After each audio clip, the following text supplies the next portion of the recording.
everybody, and welcome back to Forza Motorsport 7 with, well, a new series for building cars because we finally beat the McLaren P1 around the Nuremberg. And this is going to be our rival car and our rival track. This is the Lancia Delta Group B. I felt like I was in the mood for a Group B car because, well, it's absolutely mad. This version here is a Forza tuned down version pretty much. It's not homologated or anything, so don't worry about that. But it's got near enough 500 horsepower, weighs less than 2,600 pounds, four-wheel drive, which is very good for dealing with a wet Hockenheim. Now, I'm a little disappointed in the game for not allowing us to turn the boost pressure up with the twin-charged engine to make it 1,000 horsepower, because then it would fly. But, yeah, in case you didn't know, this car can actually get 1,000 horsepower from the stock engine with some simple tuning.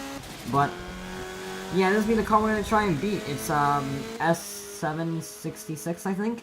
So it's a relatively middle-of-the-road S-Class car.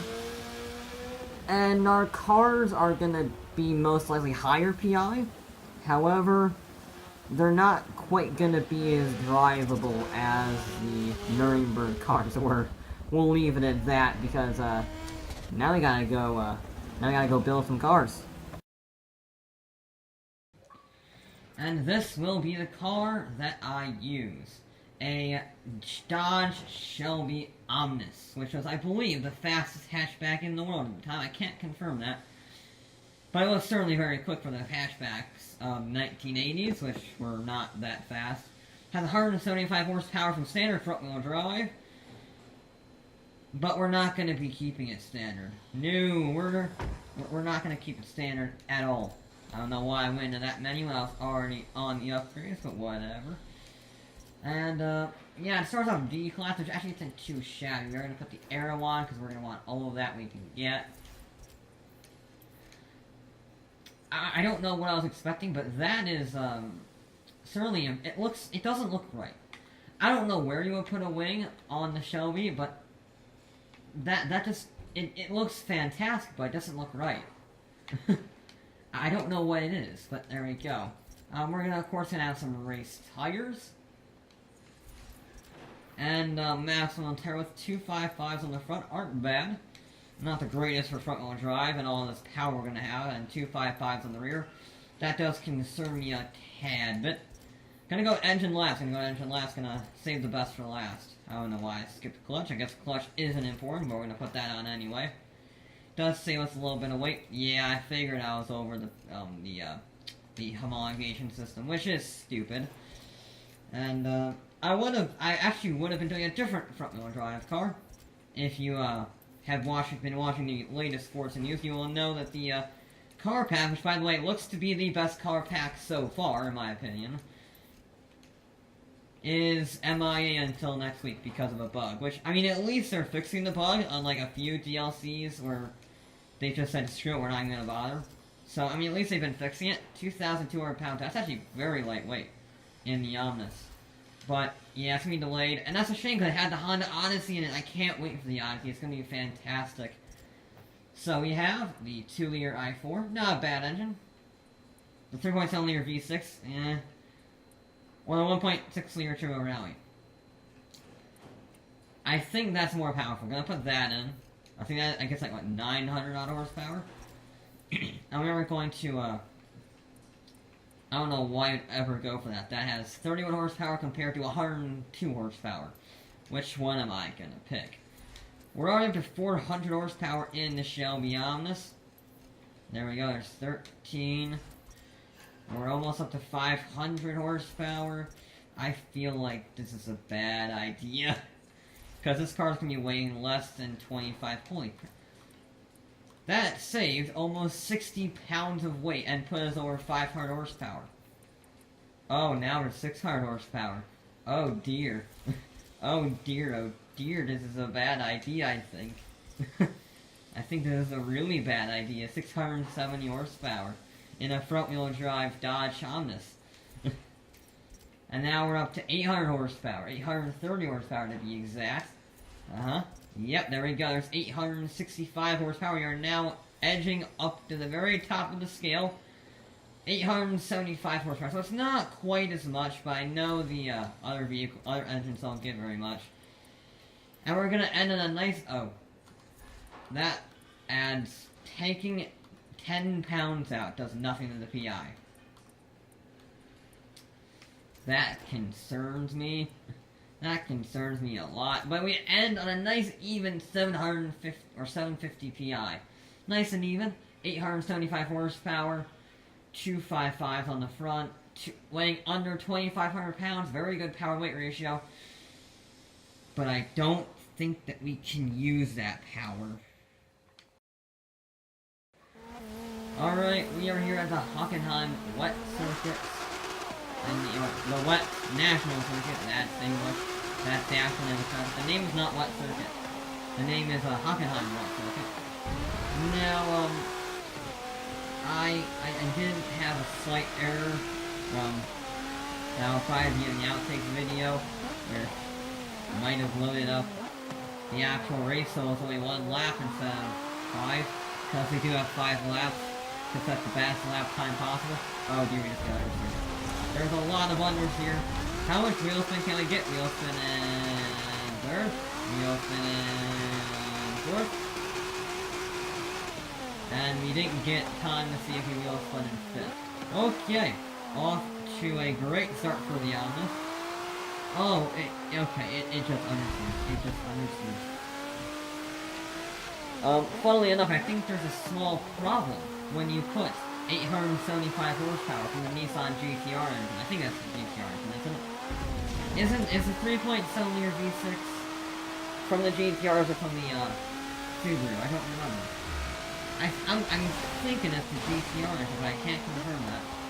So, correct me if I'm wrong. Ooh, let's not go exploring in the sand.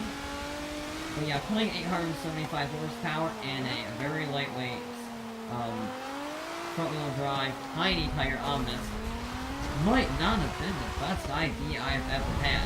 Because I'm using, what, less than 50% throttle? Yeah, about 45% throttle. 30% around the corners. And I'm still wheel spinning. I'm having to use 70% throttle in the upper gears because it will just spin the wheels. I am very concerned about hitting that apex. If you want to hit that apex as nicely as possible. However,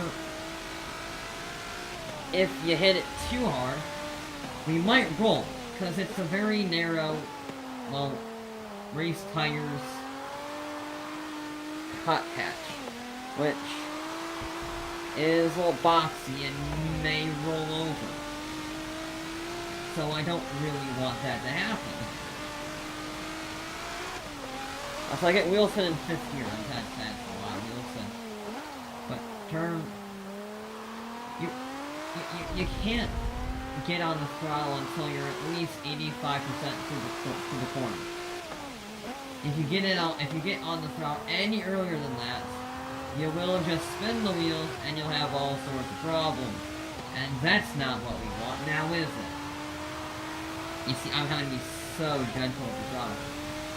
I don't think I'll ever get the full throttle around the circle. I don't think that's gonna happen. This vehicle is just far too wheel spinny. This is I say it's a relatively straight-line speed oriented circuit. It has 2 very long straightaways and multiple short straightaways. And it can't get to full throttle on any of them. I don't think I've ever had that before. Even, I'm thinking back to Forza 6. Even on Forza 6 with the Isetta, which had 155s on the rear, and there was a bubble car. I think even that had more power output. I think that could get the full throttle. 146. We're 8 seconds down. We need to go faster. We have 3 more laps to get this lap time in. Come on. Come on, Omnis. I think I'm being a little too cowardly, but I don't know. I just don't trust the car. I mean, it's just wheel spin. Come on, Omnis. Yeah, we are up another half a second, but we need to be up another, well, 12 times that if you want to even remotely challenge that Lancia. Now the Lancia is only 10 points higher than this, but it's 8 seconds faster. And that's because the PI system rates these cars partially on speed and acceleration. And acceleration, despite never being able to use the throttle, isn't that terrible. In S-Class anyway. So, and then there's the speed. The speed is lunatic in this thing. If you can get the power down, it is murderous. Oh, the puddles are something you gotta watch out for. This is light enough that it will be dragged out wide. Ooh, we're a second up. Do not ruin this run. I know I can improve on it in areas, but do not at least bag this run in. Come on. You have to be so careful with this car. You have to be so patient with the throttle. If you breathe on the throttle more than like 20% with this car, it will just wheel spin. There we go.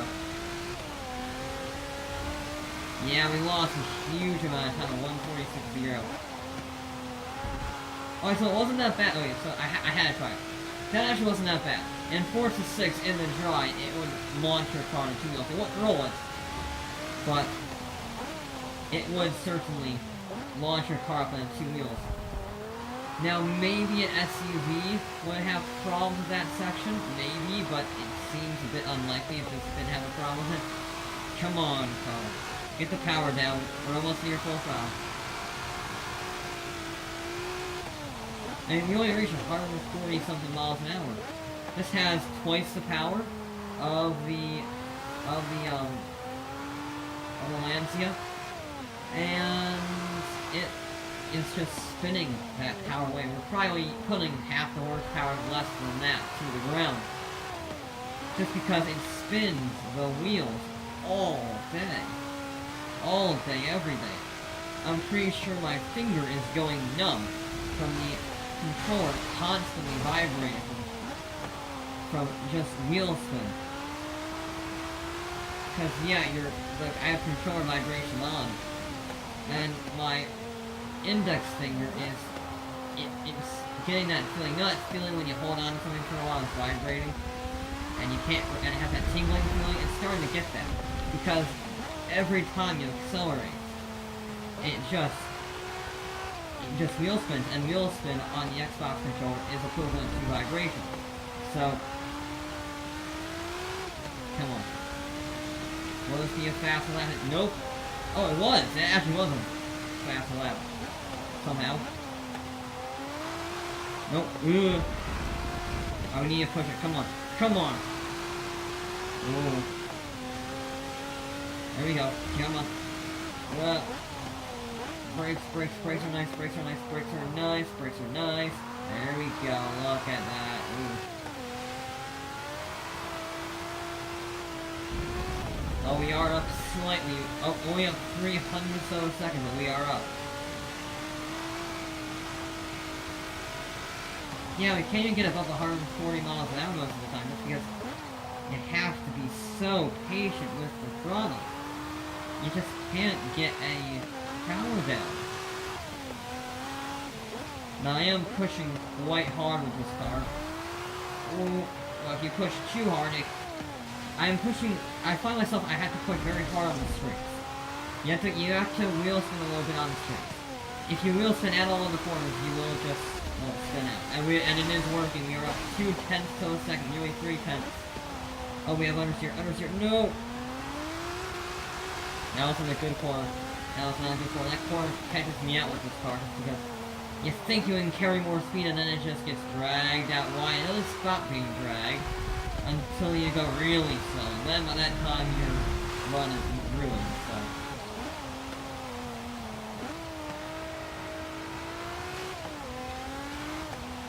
Here we go, final stretch, final stretch. Come on. We are up 145.6. 145.673 is the best lap time that the Omnis could get. And that is 8 seconds down on that Lancia. That is not a good time. So, yeah, I can't do reverse donuts, though. Can't do reverse celebratory donuts, but now we must see how the Omnis does in a straight line.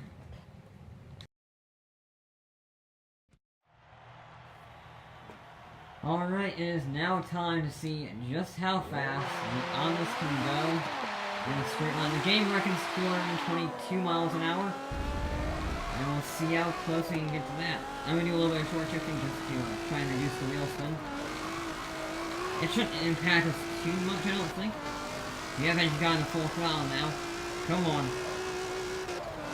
We're up to 180. 190. There's 200. It is not the slowest vehicle, which is good. 208, 210. There we go. Come on, keep going. 215. 216, 217. Come on, 217. 218. Get it 220, 220, 220. I want 220. I want 219. Oh, come on. Come on. Come on. 220. No, we're not gonna hit 220. Oh, that's unfortunate. I don't know why, it's just bouncing off the limiter. It's not like I have any more gears, but it's bouncing off. It says, the game says I can go 222 miles an hour. That's very peculiar. Whoa. Brakes, brakes, brakes, brakes, brakes, brakes, brakes. However, 219 miles an hour is in a very crowded area around the vehicles such as Christine and I believe that's tied with the Fast and Furious Corvette at 219. I think that was also at 219. So, yeah, the Omnis isn't doing too shabby for being almost 100 horsepower down on everybody else. The Corvette had a 5.9 liter V8 racing engine in it. The Christine had 1,063 horsepower. So, this little front-wheel drive car is not doing too shabby for only having 875 horsepower. I mean, it's still not quite as good as the 775 horsepower Volkswagen Golf at 233, but I don't know if that was a glitch or something, but it was bloody fast. Anyway, back to the Omnis. Yeah, it's not too shabby. It's very good on the bumps. It's very good on the bumps. It doesn't fly. It's in that nice middle ground where it has weight to it, which it keeps on the ground, but it's not too much weight. Admittedly, it does have the aerodynamics of a barn, and it does look like a Saab 99 from the side, but whatever. But yeah, 219 isn't too shabby. Not too shabby at all. But that is going to be it for this episode of Forza Motorsports. I'll be back with more